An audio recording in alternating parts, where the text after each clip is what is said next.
A terrorist attack, the week of Thanksgiving.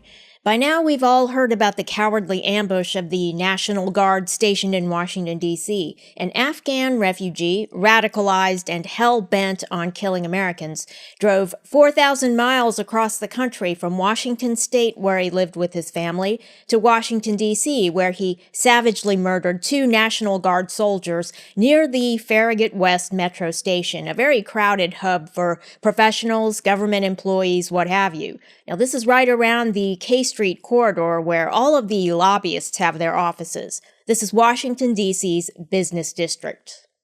The investigation is ongoing, so no information yet as to why he chose the business district or whether the National Guard were targeted. Now, the White House is several blocks away. It's possible he got off at Farragut West and was planning to walk to 1600 Pennsylvania Avenue, but never made it there. Instead, he opened fire on National Guard soldiers patrolling near the metro station. He fired about 10 to 15 rounds, according to reports.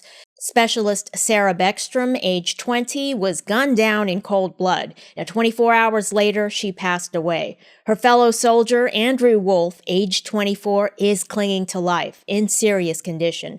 Both members of the West Virginia National Guard.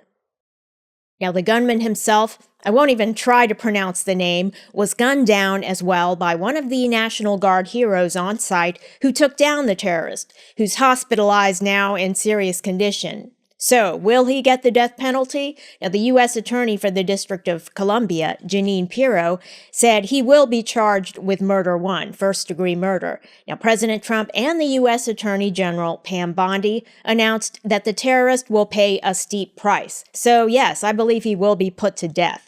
Now, because of the legal process, he's looking at between 7 to 15 more years of life, but it will be behind bars.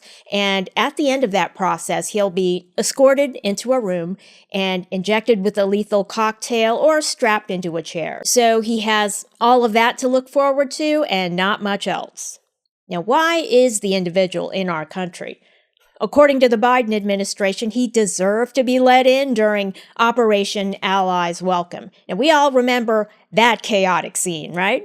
U.S. military forces withdrew from Afghanistan, and it was a chaotic scene like never before. It didn't go off quite as planned. You mean there's a name for the unvetted Afghan migrant entry process, and we all thought it was just called Unvetted Afghan Migrant Entry Process. Anyway, the migrant in question was known to the United States. He worked with the CIA in Afghanistan against the Taliban.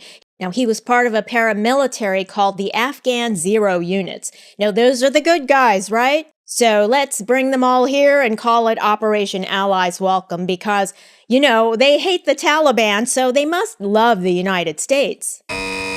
Or not.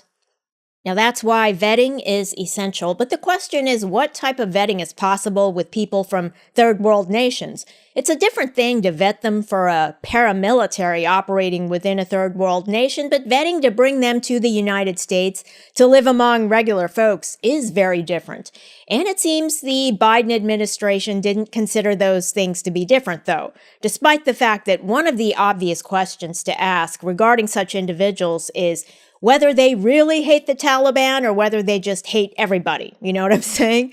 Now, it's possible they suspended their hatred of America just long enough to collect a paycheck from the CIA. Now, even some dogs are like that.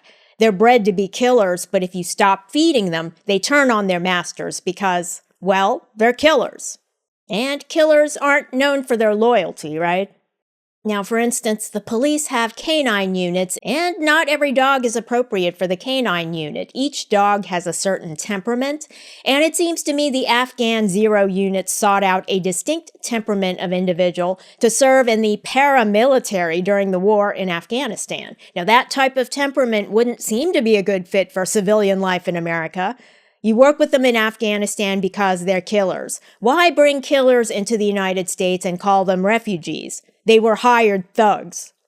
Now, in the wake of the terrorist attack, President Trump called out Joe Biden's unauthorized and illegal Autopen approval process. An Autopen process definitely would be grounds to invalidate immigration benefits because it would mean the migrants didn't actually go through the application process.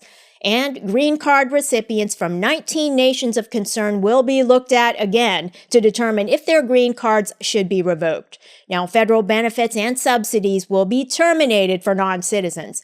Now, migrants who undermine domestic tranquility will be denaturalized. And any foreign national who's a public charge, security risk, or incompatible with Western civilization will be deported. Thanks for watching, and if you enjoyed this video, leave a like and don't forget to subscribe.